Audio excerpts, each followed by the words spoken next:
this is Foodie Hensel, and this week I'm going to be showing you how to make fairy cakes. For this recipe, you're going to need 2 eggs, 120 grams of self-raising flour, 120 grams of margarine and 120 grams of caster sugar. If you want to do a butter icing as well, you will need a further 75 grams of margarine and 150 grams of icing sugar. If you want to do a glace icing, you will need 100 grams of icing sugar and a few drops of water, warm water. This can be replaced with a little bit of food colouring. Today we're going to be focusing on the oven, and this is the main oven, which is the bottom section. So we need to, first of all, we need to preheat the oven to 190. So this is the main oven. So you'll notice that there's a little bit of a shadow design here. So you can see that this part here is blacked out, which means that that is actually warming up the bottom one. Whereas this one here, you can see the shadow is at the top, which means that would potentially be heating up the top one. We're going to be using the main oven, which is the biggest section. So we need to turn that on to 190, and you'll notice the dots all represent 10 degrees. So it starts at 150 and 190. You'll also notice, so if I turn it on to this one, it's got a light bulb. So this is just turning my oven on so I can see what's going in it. It's not actually heating it up. Whereas this one here, you'll notice a fan. Okay, so I'm just going to turn it off so you can see what's happening at the back of my oven. What I'm going to do is I'm going to turn that on to fan again. So keep your eye on the bit at the back, which is the fan, and you'll notice as soon as I turn it, then the fan starts spinning. The idea behind a fan oven is that no matter what shelf that you put your cakes onto, all of the shelves will remain the same temperature, okay? Whereas with a conventional oven that hasn't got a fan, then heat rises and the ones at the top would be done before the ones at the bottom. However, this has got a fan oven on it, so I've actually been able to reduce the temperature of my oven by 20 degrees. So I'm actually heating it to 190. If I was using a conventional oven, then it would be 210. Okay, so I'm just going to close the door so that my heat can get up to temperature. Okay, so you'll notice that we've got a red light here and a red light here. So the one on here just means that the oven is on. If I do this, then it's obviously going to be turned off. So we've got the red light on to show that it's on. The one here next to the left-hand side of the centigrade shows that the oven is heating up to 190 degrees. When it reaches that temperature, this light will go off. I've also got my time element here where I can adjust and put a timer on if I... This would be classed as a conventional oven. We've got the shadow at the top, which I could use as an oven if I wanted to. Again, it's got the lamp in order to be able to see, but it also, as an alternative, it can also be used as a grill as well, which I showed you with the pizza toast. So this could be turned on to 210, for example, and then I would need to make sure it's got these 2 lines here, which turns my oven on to a conventional oven.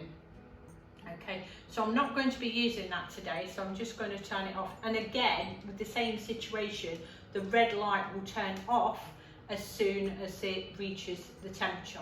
I'm just going to turn that off because it's wasting energy.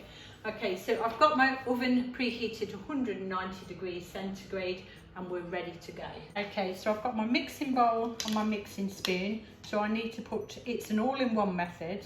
So once you've weighed out your ingredients, I'm going to put my 120 grams of self-raising flour into my bowl, my 120 grams of sugar into a bowl, my 120 grams of margarine into a bowl. I need to add my eggs. So you can see there's a common theme here where we've got 120 grams, okay, and the reason for that is based on the weight of the eggs. So the weight of the eggs depends on the amount of the margarine, the flour and the sugar. So if I was to weigh my 2 eggs together, so I've got 66 grams here and I've got 128 grams. So minus my shell, I'm round about 120 grams. So the recipe book doesn't just make an amount of eggs, instead it bases it on the weight of the liquid. So your cake mixture, the ratio is the same all the way throughout. Crack your eggs one at a time using a knife into a bowl. Using your thumbnail, split the egg open. So you're doing it one at a time so that you can make sure that there's no shell within there and that it's a good egg, as in it doesn't smell. Notice I've used a paper towel, so the idea is that I can wrap this up and then put it straight into the bin. So now I know that one's a good egg and hasn't got shell, I'm going to pour that into my mixture. Okay, so my second egg, if you prefer using just the bowl, that's absolutely fine. Again, so tap on the bowl using your fingernails, open it up. Again, it's a good egg, it doesn't smell. So therefore, I'm now going to add that, the final egg, to my mixture. So this can be wrapped up and straight into the bin. Stir your mixture, just remember I said this is the all-in-one mixture, until that you can't see any margarine, any sugar, any flour, and instead it's a smooth, creamy mixture. A minute it looks quite stiff and dough-like, but the more I stir it, the more I'm incorporating air into the mixture. Now, if you wanted to change the colour of your you could use a few drops of colouring at this point, or a few drops of even flavouring such as vanilla essence.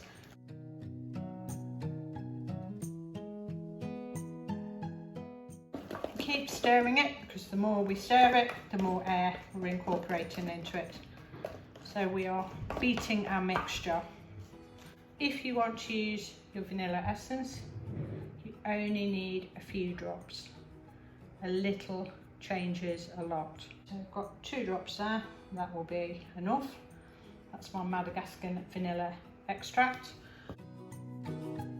Place your cakes in the oven for 15 to 20 minutes. So you'll notice that I've got my cool rack out. You could use the top of a hob that's not been on as well to put your tray onto if you haven't got a cool rack. Okay, so my light has gone off, my timer's gone off as well, so I'm ready to take my cakes after 15 minutes out of the oven, and I'm going to test them just by putting them onto a cool rack, which I'll show you in a moment.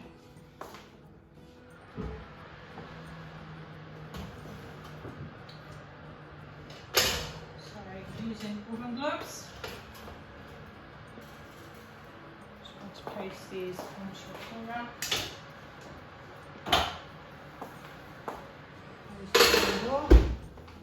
Make sure we don't touch any shelves.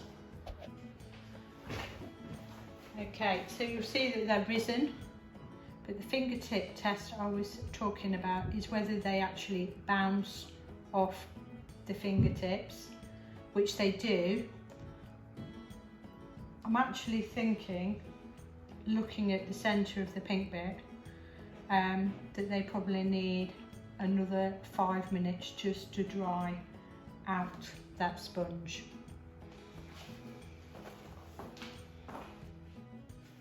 Allow your cakes to totally cool before adding any icing or filling.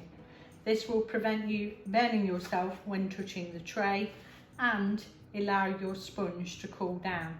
If you were to add your butter icing to something that was warm, it's instantly going to melt and it's going to be running off your cake. So you must allow your cakes to totally cool down before going on to the next stage.